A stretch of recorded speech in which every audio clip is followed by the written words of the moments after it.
Dan Batu Uban. Sila. Terima kasih Datuk Seri Yang di-Pertua. Soalan saya nombor 17.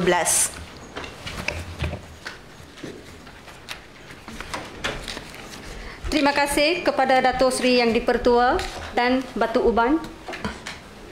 Kerajaan Negeri Pulau Pinang sentiasa menghormati prinsip kebebasan beragama seperti termaktub dalam Perlembagaan Persekutuan dan komited untuk melindungi serta mengiktiraf tempat-tempat ibadat bukan Islam di negeri ini. Bagi tujuan itu, Kerajaan Negeri melalui Jabatan Kuasa Al-Hewal Agama Bukan Islam yang ditubuhkan sejak tahun 2015 di bawah pejabat Setiausaha Kerajaan Negeri berperanan menyelaras semua isu rumah ibadat bukan Islam termasuk pendaftaran, penempatan dan pembangunan semula.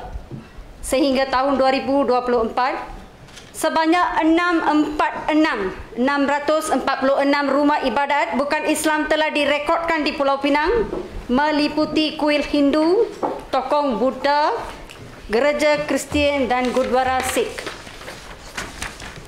Daripada jumlah ini, lebih 60% telah didaftarkan secara rasmi dengan pihak berkuasa tempatan. Datuk Seri Yang di-Pertua, bagi mempercepatkan proses pengiktirafan Kerajaan Negeri telah melaksanakan beberapa langkah konkret. Prosedur permohonan pendaftaran rumah ibadat dipermudah melalui sistem dalam talian serta penyelarasan bersama Majlis Bandaraya Pulau Pinang MBPP dan Majlis Bandaraya Seberang Perai MBSP. Garis panduan penubuhan dan pembangunan rumah ibadat bukan Islam telah disemak semula pada tahun 2022 bagi memastikan kelulusan tanah dan pelan bangunan dapat diproses dengan lebih cepat dan telus. Bantuan kewangan tahunan disalurkan melalui tabung rumah ibadat bukan Islam RIBI. Pada tahun 2023, sebanyak 1.5 juta telah diagihkan kepada lebih 100 rumah ibadat untuk kerja-kerja baik pulih dan naik taraf kemudahan. Bagi kuil dan tokong dan masih ada di atas tanah rizab atau milik swasta, Kerajaan Negeri sedang menjalankan proses penjeragamaan geran dan pemberi milikan tanah secara berperingkat bagi menjamin keselamatan jangka panjang rumah ibadat tersebut. Namun demikian, antara kekangan utama yang dihadapi ialah status tanah yang tidak sah milik, kedudukan di kawasan pembangunan serta kekurangan dokumen asal bagi permohonan pendaftaran.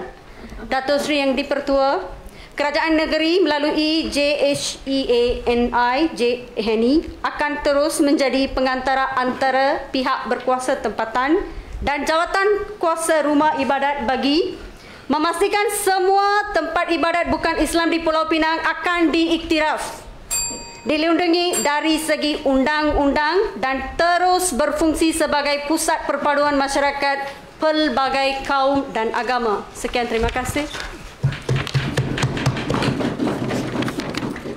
Seterusnya Pulau Tikus. Saya sila. Terima kasih Datuk Seri Yang di-Pertua. Soalan saya, soalan nombor 18. Bismillahirrahmanirrahim. Terima kasih Datuk Seri Yang di-Pertua dan terima kasih Puan Pulau Tikus atas soalan yang diberikan. Untuk makluman Ahli Dewan yang berhormat, Kerajaan Tempatan melalui Majlis Bandaraya Pulau Pinang dan kita ada jugalah Majlis Bandaraya Seberang Perai. Tapi soalan ini khusus kepada Pulau Tikus yang mengajukan soalan. Kita telah mengambil langkah yang sangat proaktif bagi memastikan penyelenggaraan pokok-pokok dilakukan secara berkala dan berasaskan penilaian risiko. Antara inisiatif yang sedang dan akan dijalankan termasuklah yang pertama, program pemeriksaan berkala pokok bandar dengan izin Tree Risk Assessment. Pemeriksaan pokok dilakukan secara sistematik oleh unit landscape yang terlatih.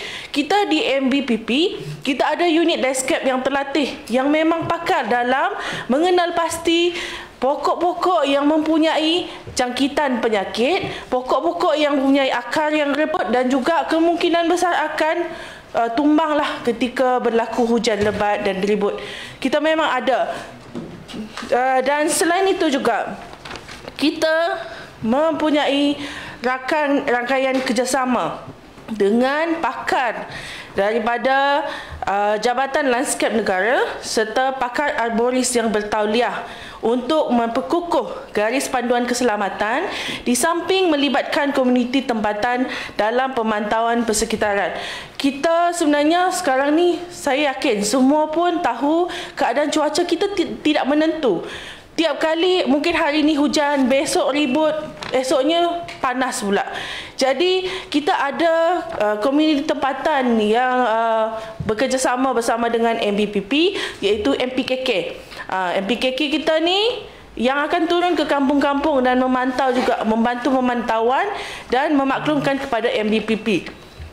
Soalan seterusnya, adakah terdapat pelan keselamatan baharu yang menggabungkan teknologi pemantauan pintar dan penambahan peruntukan? Saya kira ini ada dua soalan lah kan sebenarnya. Okey, pelan keselamatan baharu yang dilakukan lebih efisien, bukan di Pulau Tikus saja. Kita jalankan di sekitar jalan-jalan di Georgetown. Ya, kita ada banyak pokok di sekitar kawasan itu kan. Kita sedang menggunakan dan sedang menilai penggunaan sistem pengimbasan digital ataupun dengan izin tree tagging dan sensor akar serta kelembapan tanah bagi mengesan awal tanda-tanda ketidakstabilan pokok. Projek rintis ini macam yang saya maklumkan sebentar tadi telah dijalankan bukan sahaja di Pulau Tikus dan di beberapa kawasan yang lain juga. Kita turut merancang peruntukan tambahan penyelenggaraan hijau bandar.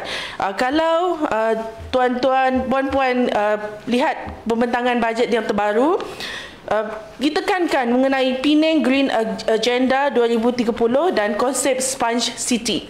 Jadi kita memang serius dan committed untuk mengatasi masalah ini, dan tambahan peruntukan ini disediakan dalam bajet tahunan bagi kerja-kerja pemangkasan penanaman semula pokok sesuai dengan struktur tanah dan pelupusan pokok yang berisiko untuk tumbang. Terima kasih.